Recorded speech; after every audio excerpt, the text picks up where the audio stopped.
Every week on Shabbos, we read a portion of the Torah. After reading the portion of the Torah, we read an excerpt from one of the prophets or the writings or the Megillas that reflect the same theme as the Torah portion. I say Torah, I mean the 5 books of Moses, and the prophets are the other books of the Torah. Now, usually, the Torah speaks about what happened 3,000 years ago when the Jews came out of Egypt, they received the Torah and so on, or even before that, Adam and Eve.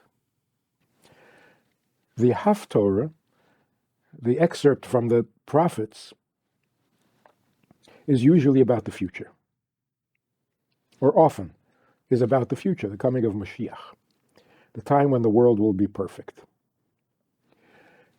In the Haftorah of this week, of Balak, we read what things are going to be like just before the coming of Mashiach, when the last battles against evil are fought and are victorious, and all evil is removed from the world. Just before that, here's what's going to happen. People are going to be so enlightened that we will no longer rely on or depend on each other, on man, but rather we will trust in God. This is such a profound idea and so important to today's reality, because we are in that position today, just before the coming of Mashiach, when the final battles are being fought and the world is becoming somewhat enlightened already. So in the weekly portion, there is the event of the hitting of the rock, where Moshe hit the rock instead of speaking to the rock. When did that happen? Just before the Jews were about to enter the promised land. Came out of Egypt on Passover, Pesach, counted 50 days. On the 50th day, we arrived at Mount Sinai, or just before the 50th day. On the 50th day, we were given the Torah, the 10 Commandments, and so on. Spent a year camped at the foot of Mount Sinai, and then we were ready to enter the Promised Land. We were on the far side of the Jordan when this happened, this event with the stone, and because of it, the entry into the Promised Land was delayed for another 39 years. The 40 years that they wandered in the desert. So the setting for the portion of the Torah that we're reading is what happened just before we were going to enter the land. The Haftorah, the excerpt from the prophets, is what's going to happen just before the coming of Mashiach, when we will enter the Promised Land, the third final time, when Mashiach will come and rebuild the temple. What's going to be special? We're not going to rely on man, we're going to trust in God. Why is that so special? Don't we always trust in God? Haven't we put that on our dollar bill and on our coins for 100 years? In God we trust. Here's the thing. What exactly is nature and what exactly is miracle? If you rely on God, or you put your trust in God, are you relying on a miracle? Are we not told that we mustn't rely on miracles, and that we have to do what we can in the natural way for things to happen? So, for example, you want to make a living, you want to be able to pay your bills, you need an income. Well, here's what you got to do. You got to get a degree, got to get a job, got to get paid at the end of the week, you got to do a good job, you got to rise in the field that you're working in and get a promotion and get a bigger check. That's how it works. You start a business, you sell a product. That's how you make money. It's not a miracle. There are some people who combine the two. I will run a good business, I will sell a good product, that will cover the natural part of it, but then how successful it's going to be obviously depends on God, because many people run a business and they don't seem to make a living. Many people invest in what seems to be a good idea, doesn't work out. For this individual, works out for everybody else. They invested in the same stock.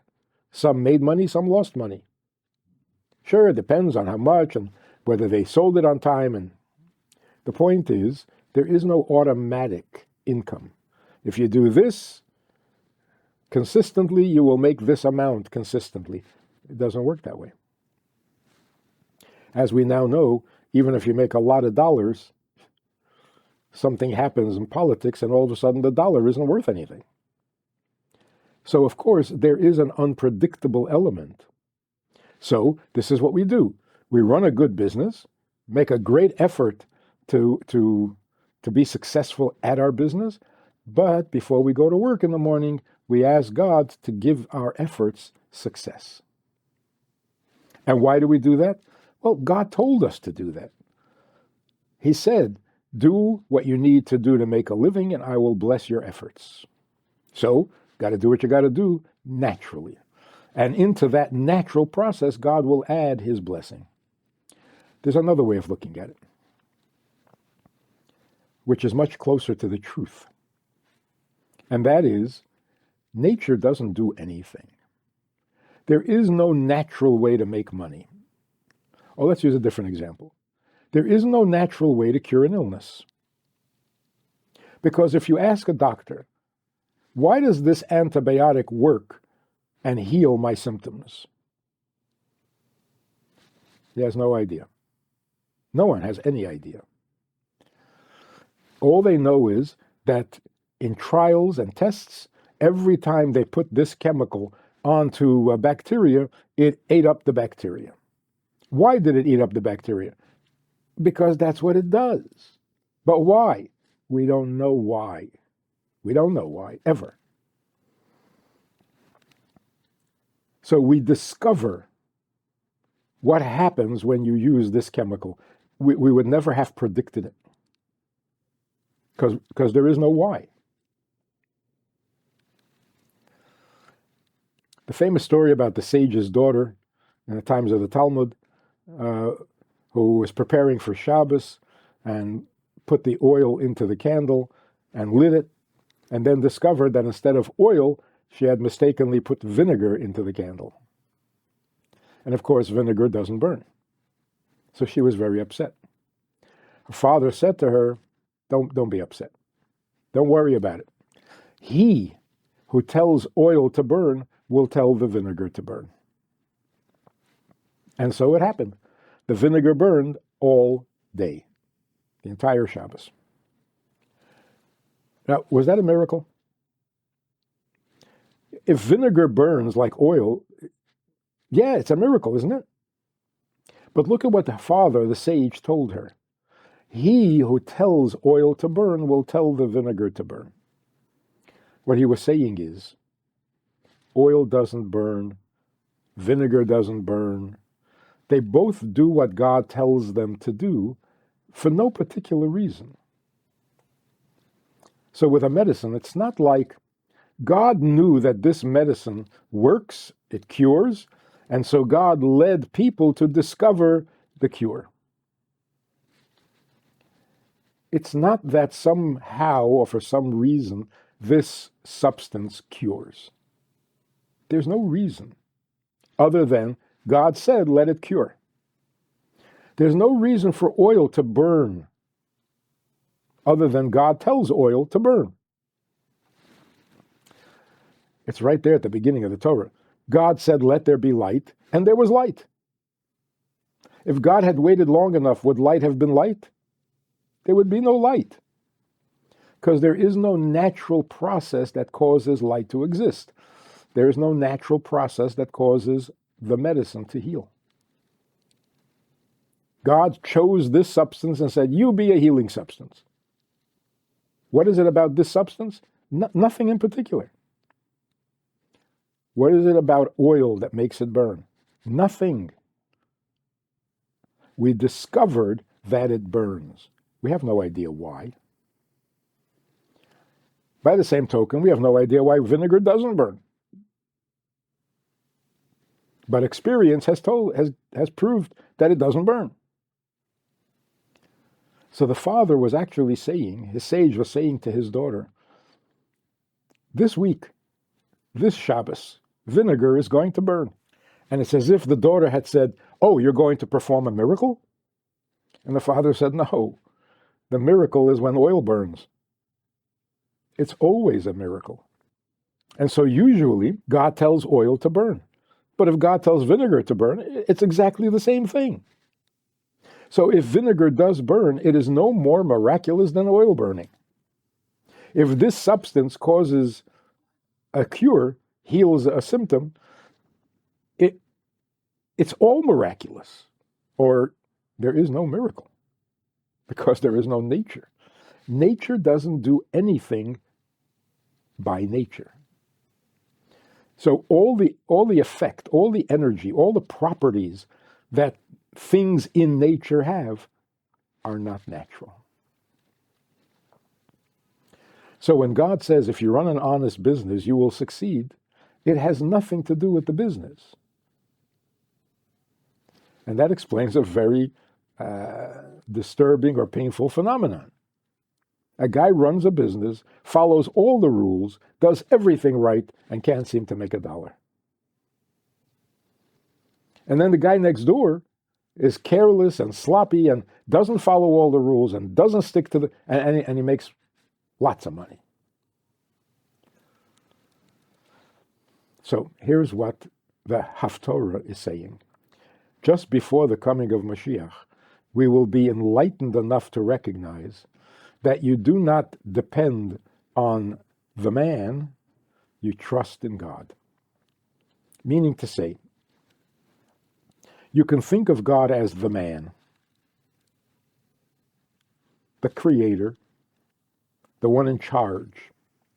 And this man knows what nature is all about. He knows where the hidden treasures exist, and he guides you there. So God is a great botanist, and he knows the effect of this flower or this remedy or this stuff.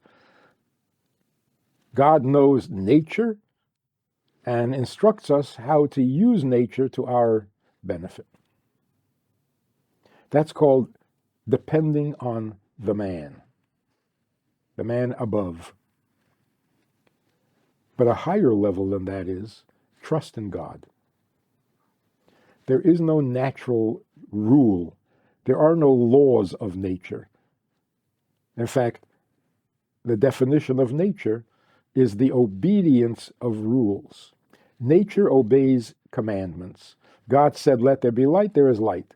God said, let water run downhill, it runs downhill. Of its own, there is nothing in nature that could do anything at all. Everything in God's world that he created, he orders, he instructs those things to behave a certain way because that's what he wants them to do. There's nothing inherent in the substance that causes it to do that. In other words, well, either nothing is a miracle because it's all part of God's plan, or everything is a miracle because nature does nothing on its own. So here's the bottom line. The bottom line is, depending on man can also mean yourself. You're depending on your human talents, on your wisdom, on your smarts, on your own understanding of how things work. So since you're very smart, you can manipulate the system to get what you need out of it in a kosher, honest way. You can extract from nature the good that is hidden there. So, of course, you trust in God to give you success, but you also recognize that nature has its own rules, and you can't fool Mother Nature, so you have to obey the rules of nature, and God will kind of assist you or bless you, whatever. The truth is, there's no amount of wisdom that can make a single dollar. There's no amount of scientific information that can lead you to any effect that nature has. Trust in God is the only sensible way of approaching the world. Oil doesn't burn, vinegar can burn.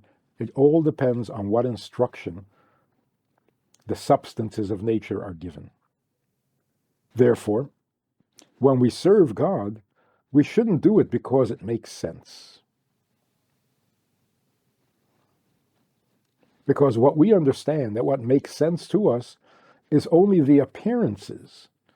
When we discover a consistent behavior, this substance, whenever you put it on a diseased tissue, it eats up the bacteria. All you're doing is observing an effect. Why does it have that effect? For no reason at all other than that God said so. So when it comes to doing a mitzvah, we're going to do the mitzvah because it makes sense, because there's a pattern. Every time I do this mitzvah, I feel better. Every time I do this mitzvah, I make more money. Every time I do this mitzvah, people are nicer to me. It has nothing to do with the intelligent prediction. It has to do with God's will. So you do the mitzvah because He wants it, not because it makes sense. Is that kind of like self-sacrifice? The self is the ego, the intelligence. I think, I know, I predict. That's the self. If you can put all of that aside and just do what God wants, because that's all that is real. Nature is real only because that's what God wants. So even when you go about being natural, you're not distracted from the simple fact that only God makes things happen. Nature does nothing. So here we have, the Jews are in the desert. Where does food come from? From heaven. Every day, just enough for one day. What was God doing? God was showing His kindness, bringing us breakfast every day. But what was the challenge? The challenge was, you never know what tomorrow is going to bring, because you have enough only for today. So every day when you wake up, you have to wake up with faith that the manna is going to fall at your door this morning like it did yesterday. Why would it? There's no rule in nature that makes it happen. So it's pure trust in God that He is going to provide personally without recourse to anything in the natural order. That was a challenge. And by and large, the Jews believed and trusted, and it was great. But then they're about to enter the land, and they're told, okay, no more miracles from now on. Entering the land means you're going to now live an earthly life rather than a heavenly life. You're going to have to farm. You're going to have to produce the food you eat. And here's when some people got confused. Oh, that means that now we're dependent on nature? So the Haftorah tells us, no, you never depend on man, you only trust in God. Then why do we have to plow? Why do we have to work the fields? Why do we have to do any of that? All of that is God's mysterious way. So there's no duality. It's not like nature will give me what I need, but God has to bless me to find the right key, the right button to make nature behave. Nature doesn't behave. Nature obeys. So there's no duality, whether you're living in the desert and food is falling from heaven, or whether you're working the system to make a living in what seems to be a natural course. There is no divine and natural. It's all divine. Before the coming of Mashiach, which means today, tomorrow, we are going to see this. We're going to recognize this. And we're already starting to see it. You know, making a living is totally unreliable. So, let's go back to the original plan. God said, and there is. God makes a living for you. If He wants you to do it through selling, through buying, through building, through, fine. But it's all Him. That's all there is. We have a Sunday night program for VIPs that you might be interested in. It's informal, it's questions and answers, it's conversation. It's really relaxed, it's really pleasant, enjoyable, informative, and kind of community-like. It's a Sunday night program, there's a Wednesday morning program for the VIPs, and there's a Wednesday night program. All of it just conversation, casual, laid-back, unscripted. So join us, take a look, click the link below, and see which of the three suits you best, and join us for some enjoyable conversation.